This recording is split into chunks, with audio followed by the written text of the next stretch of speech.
You ever wake up one day and find out your family's legacy is being sold off for $500,000 apiece while you're sipping coffee 5 hours away? Because that's what happened to me. At 6:08 a.m. on a Tuesday, my phone buzzed, dragging me out of a meeting I wasn't even awake enough to hate yet. On the other end was the shaky voice of a woman who hadn't called me in years. "They're digging up your grandfather's land." 6 words. That's all it took. 5 hours later, I was standing on a hill, staring down at bulldozers tearing apart the soil where I once learned how to skip rocks and drive a tractor. And beside them stood the woman who was leading the charge, flawless makeup, clipboard in hand, and a smirk like she already owned the place. She didn't know it yet, but she was building her dream neighborhood on a trap. A trap my grandfather set before he died. Let me back up. My name's Logan Pierce. I'm 32 years old, allergic to small talk, and up until that phone call, I hadn't stepped foot in Willow's Edge for over 3 years. Life happened. A big city job in Atlanta. An apartment with floor-to-ceiling windows and not one photo on the wall. You know how it goes. Distance grows, calls get shorter, and before you know it, you're showing up to your own grandfather's funeral wondering if he'd be proud or disappointed. But he left me the farm, all 200 acres of it. Said in his will that it was mine to protect or to lose. I didn't know what he meant at the time, but I do now. Because when I turned onto the gravel road that used to lead to his front porch, it didn't sound like home anymore. It sounded like engines growling, like land being murdered one scoop at a time. Dust rose like smoke above the treetops. Spray-painted lines marked where his corn used to grow. The smell of diesel choked the summer air. And right at the entrance, a sign glared back at me. Crescent Ridge East, 96 luxury homes starting at $520,000. Golf-adjacent living. HOA excellence. I parked on the edge of the field and made a beeline for the woman in the crisp white blouse standing apart from the chaos. She was already on the phone, already in charge. "Excuse me," I said. She looked at me like I was interrupting her martini lunch, not a crime scene. "I'm Logan Pierce. My grandfather owned this land." "Oh." She smiled politely, as if that mattered. "Veronica Caldwell, Crescent Ridge HOA president. We purchased this parcel last November. Full approval, fully permitted, fully ours." "No, it's mine. Grandpa left it to me. In his will." Her smile tightened. "Then I'm afraid there's been a misunderstanding. Maybe your grandfather didn't explain everything. The records show a transfer of ownership to Silvercrest Holdings, LLC. Quite clean, quite final." I stared at her. Grandpa would never sell this land. Not in 1,000 years. Not even for $10 million. Especially not to someone who called it a parcel. She handed me a business card like it was a courtesy, like I was some confused visitor mistaking her dream for mine. And then she turned away. Just like that. The ground under my feet might as well have cracked open. Back at the farmhouse, the porch still creaked the same way it used to when Grandpa rocked in his old chair, telling stories about how the land remembers more than people think. Mrs. McAllister, our neighbor of 4 decades, sat waiting for me, 2 glasses of iced tea sweating in the late morning heat. "They've been sniffing around for months," she said, handing me a glass. "Started showing up with clipboards and maps. Your grandfather chased him off more than once. The day before the hospital took him in, he told me he was close to finding what he needed to stop them. Said he'd hidden it, where no one could steal it. Hidden it? That was all I needed to hear. The storm wasn't just outside anymore, it was in my bones. That night, I couldn't sleep. The machines outside might have been quiet, but something in that house hummed with secrets. The smell of pipe tobacco still lingered in his study. His old journals sat lined up in neat rows, full of handwritten crop yields and rainfall notes like they mattered more than money. And in the back corner of the room, under the desk, one floorboard creaked differently. Inside a hidden compartment, I found a rusted metal box. Inside that, I found fire. His will. His deed. And maps, original, yellowed with age. One was dated 1911. Another had his handwriting in the corner from 1976. They told a very different story from the one Veronica Caldwell believed in. A story where the property wasn't 200 acres. It was 280. A story where Crescent Ridge had already been built on our land. And in the envelope marked, "For Logan," my grandfather wrote, "If you're reading this, they're trying to take what's ours. But the land doesn't lie. The truth is in the lines. Show them." I closed the box. I wasn't grieving anymore. I was ready. You ever stand in a lawyer's office and watch his eyebrows inch higher with every page you slide across his desk? That's what happened the next morning. I hadn't slept. I didn't shower. I barely remembered to brush my teeth. But by 8 a.m., I was parked in front of a red brick building that looked like it hadn't been renovated since 1975. The gold-etched window read, Walter Franklin, Property Law Title Services. Walter looked exactly like someone who would name his firm after himself. Thick glasses, bow tie, voice like molasses over gravel, and the kind of stare that made you want to confess things you hadn't even done yet. So you believe Crescent Ridge is building on land that legally belongs to you? He asked, flipping through the documents I'd laid out on his desk like a magician about to reveal the trick. Not just building, I said. They already built on it. Their HOA clubhouse. 20 homes. All of it. He adjusted his glasses. Well, damn. Walter called the county assessor's office, putting it on speaker. I listened to hold music while staring at a painting of a barn fire on his wall. Very motivational. After 15 minutes of being passed around like a hot potato, we got answers. And those answers turned into something else entirely. A 1984 easement filed, 10 feet, for utilities. Then a 1997 boundary adjustment, 80 acres gone. Just like that. No official hearing. No witness signatures. Just one form. One form, signed by someone claiming to be Hank Pierce. The problem? My grandfather was in the hospital that month, recovering from triple bypass surgery. The man couldn't even hold a pen, let alone sign over 80 acres of his soul. Walter leaned back in his chair. Son, this isn't a mistake. It's fraud. While he prepared the emergency injunction, I went hunting for something more dangerous than a backhoe. Evidence. The county records office smelled like ink and despair. I spent hours flipping through dusty folders and microfiche until I found what I was looking for. Shell companies. LLCs. A paper trail as twisted as a Georgia backroad. Everywhere I looked, 6 names showed up. Veronica Caldwell. Thomas Caldwell, her husband. James Sutter, the county commissioner. Monica Reeves, zoning board director. 2 others I didn't recognize, but I would soon. They weren't just building homes. They were building empires on stolen dirt. And then I found the jackpot.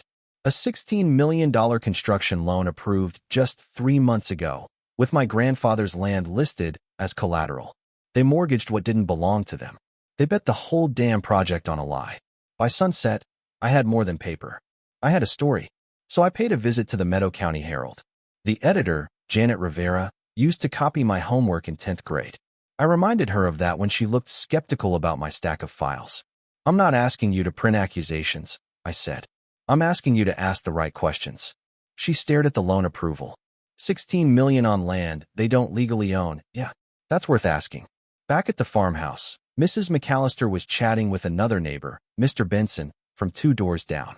She's the reason I sold. He grunted when I mentioned Veronica. Cited me every week for growing squash instead of roses.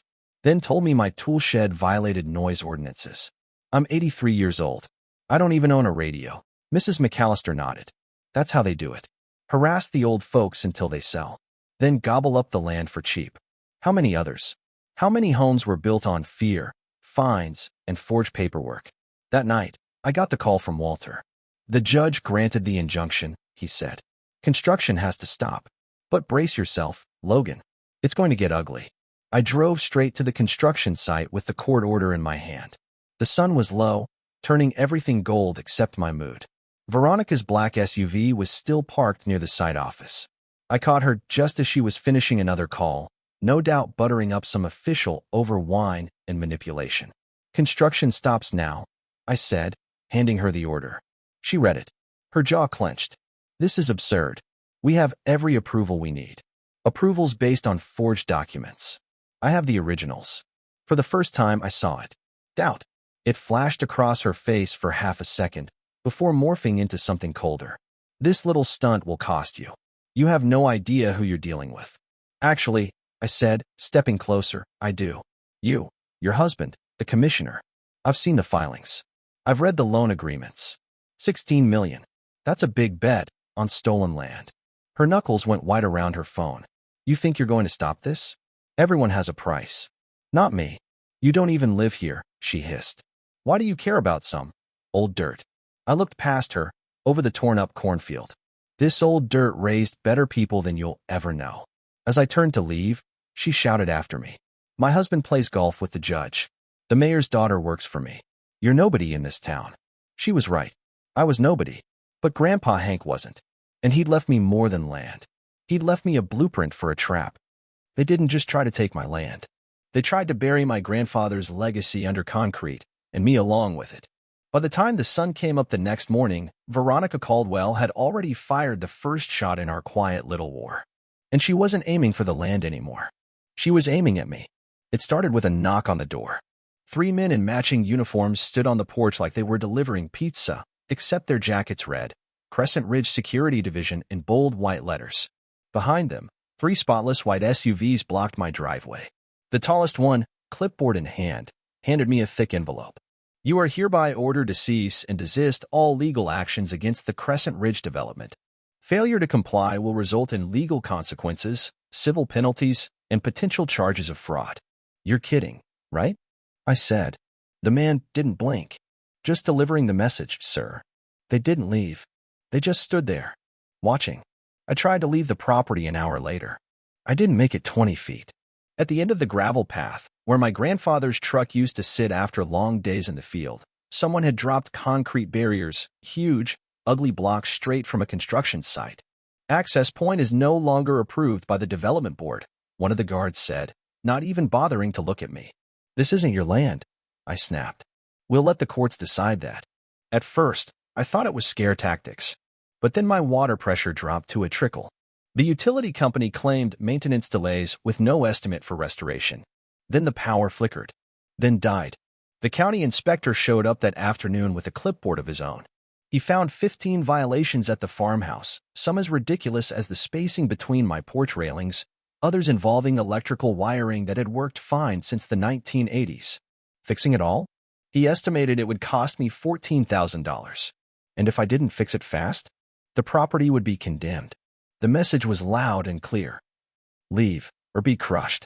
Then came the call. Her voice was as smooth as always, sweet tea over poison. Good morning, Logan. I trust you're enjoying your stay. Veronica, I said. You've got a funny definition of hospitality. She laughed. Let me explain how things work here. My husband plays golf with the county commissioner. The water department supervisor lives on lot 12. The police chief's daughter sells real estate for my firm. You can't win this. This isn't about winning. Of course it is, she purred.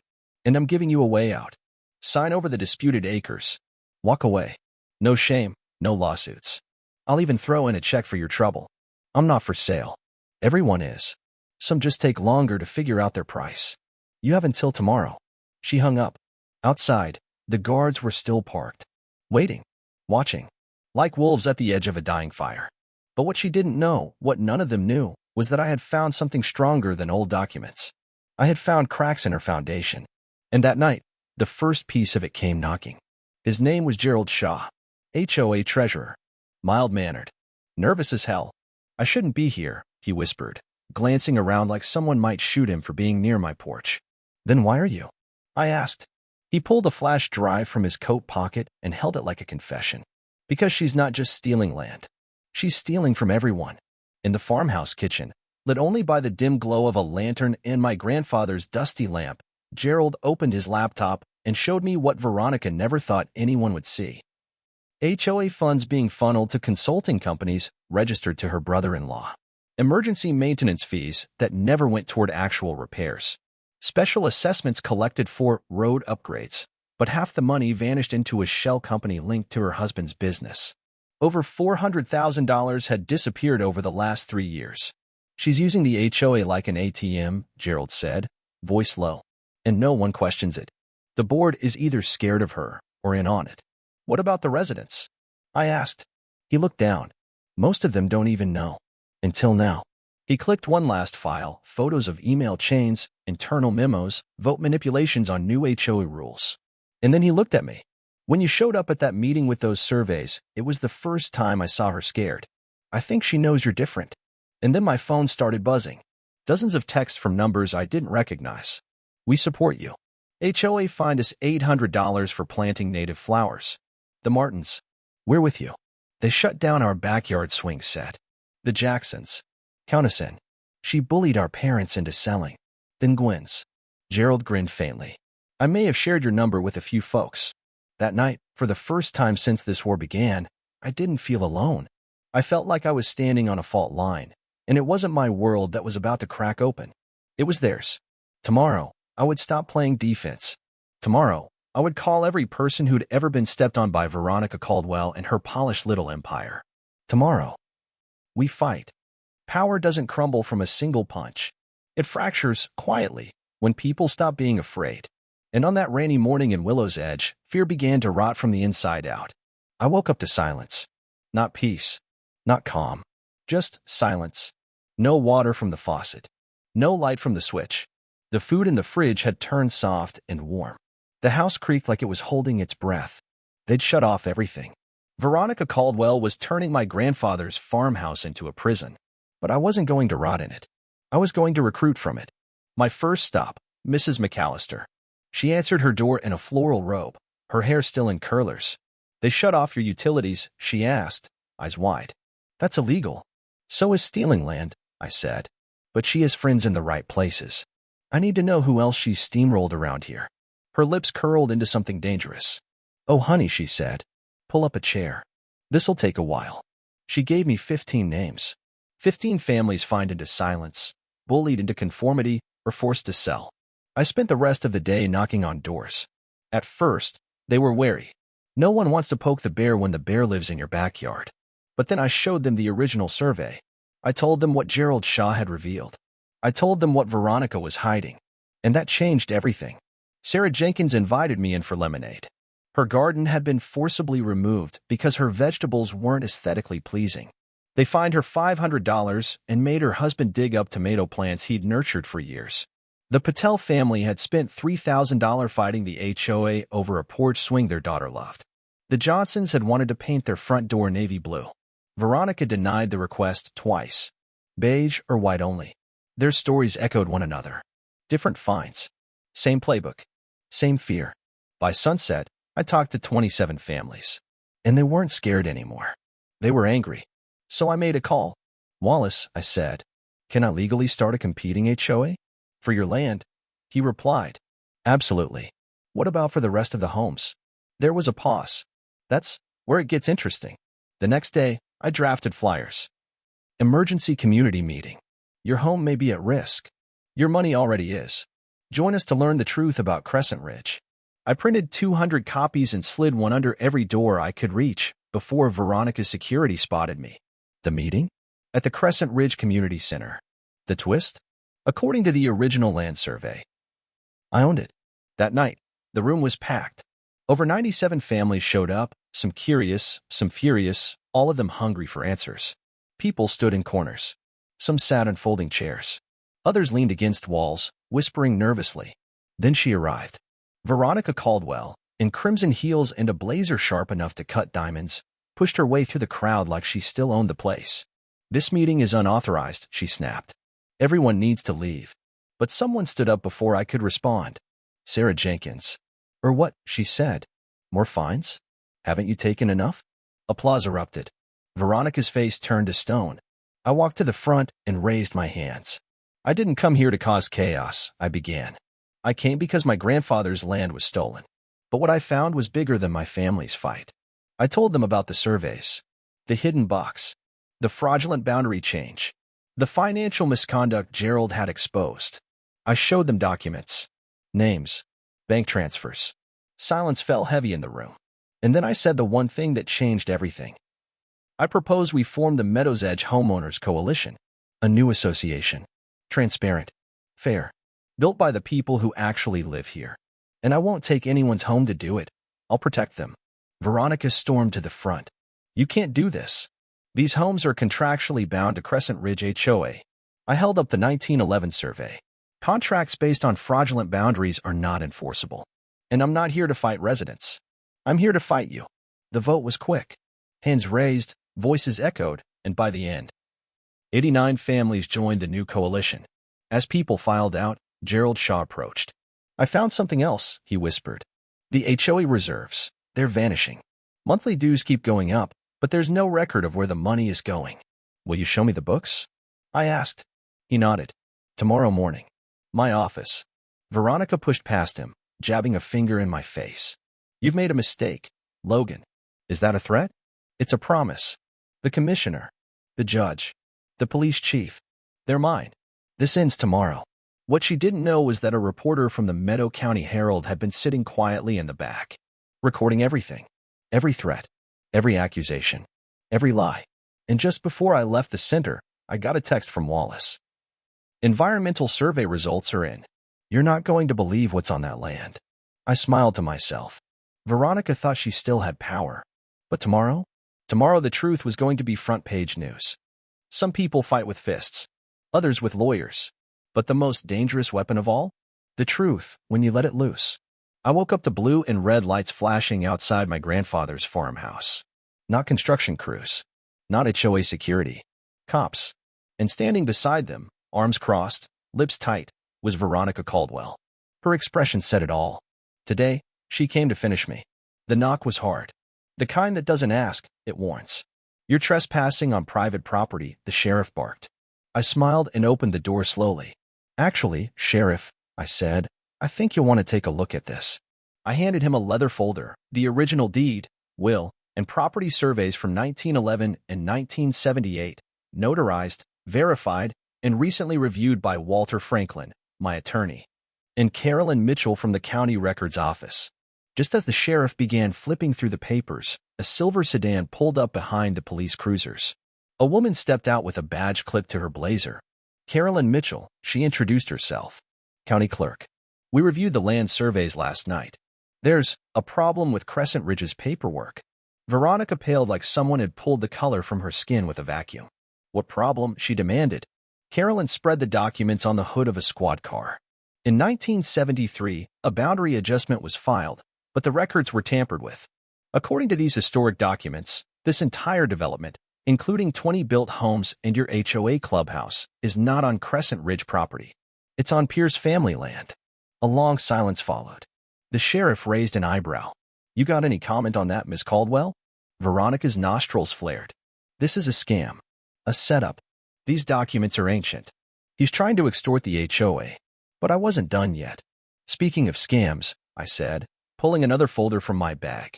Gerald Shaw, your treasurer, gave us these. I handed them the HOA financial records. Payments. Transfers. Disappearing fees. Over $427,000 gone. Every transaction traced back to companies linked to her son-in-law, her brother, her husband, and a fake consulting firm registered to a P.O. box across town. The sheriff's expression hardened. Miss Caldwell, we're going to need you to come down to the station. This is absurd, she shrieked. My husband golfs with Judge Harrington. We've had dinner with the mayor. You don't know who you're dealing with. We do now, he said, snapping handcuffs over her wrists. By noon, the news had already hit. Crescent Ridge HOA under criminal investigation. Residents betrayed. HOA president arrested in land and finance scandal. The Meadow County Herald ran a special edition. Photos of Veronica in cuffs were front and center. Walter called me an hour later. The injunction is now permanent. Construction is suspended indefinitely. Your claim is on record. You've got them, Logan. But winning didn't feel like celebration. It felt like cleanup. That night, I hosted a town hall meeting at the high school auditorium, one of the few places big enough to hold what was coming. Nearly 400 people showed up. Crescent Ridge homeowners. Construction workers now out of a job. Local officials. Curious onlookers. Formerly silent residents. They wanted answers. Some wanted blood. I stood at the podium and took a deep breath. My name is Logan Pierce, I said. This was my grandfather's land. I came here looking to protect a legacy. But I found something bigger, a system that betrayed its own people. Shouts erupted. What about our homes? Are we getting kicked out? My life savings is in that property. I held up my hands. No one is losing their home, I said. No one. That's not what this is about. I clicked to the first slide on the projector, the protected wetlands Grandpa Hank fought to preserve, home to 3 endangered species, and now being slowly paved over by illegal development. This isn't just about legal property lines, I continued. It's about fraud, corruption, and a community that was manipulated from the inside. Then I laid out the plan. Small Blue Diamond, the Pierce Protection Proposal. Small Blue Diamond. All current homeowners will receive updated legal deeds, secured and honored through a court-supervised agreement. A full redesign of the remaining undeveloped land will begin, preserving wetlands and eliminating illegal build zones. A property swap program will be offered to those who bought land in disputed areas. The Crescent Ridge HOA is dissolved. A new, transparent HOA, run by residents, will replace it. All funds misused by the old HOA will be pursued legally for restitution. There were tears in the audience, but also applause. Sarah Jenkins stood and took the mic. For 8 years, I was fined for planting flowers, for leaving toys in my yard, for painting my door blue. My kids weren't allowed to play after 7 p.m. because of noise restrictions. She looked around the room. We let Veronica control our lives. Not anymore. People stood with her. One by one, they signed on. That night, over 300 families joined the new Willow's Edge Community Association. Even former board members. Even construction crew managers, some of whom offered to help fix what had been broken. Veronica Caldwell eventually took a plea deal. She surrendered the HOA accounts. Her husband resigned from the planning board. They moved out of state within 3 months. And the land? It healed. So did the people. They tried to erase a man, his land, his legacy, his voice. But in the end, they built their empire on the bones of someone who knew how to fight from the grave. And he left the matchbook in my hands. It's been 1 year since Crescent Ridge crumbled. Today, I'm sitting on the front porch of my grandfather's farmhouse, barefoot, lemonade in hand, listening to the sound of children's laughter from the community garden we built where bulldozers once lined up like an invading army. The garden's filled with color now. Sarah Jenkins is growing tomatoes again. Big ones. Juicy. The kind her husband used to brag about before Veronica's HOA made them tear everything out.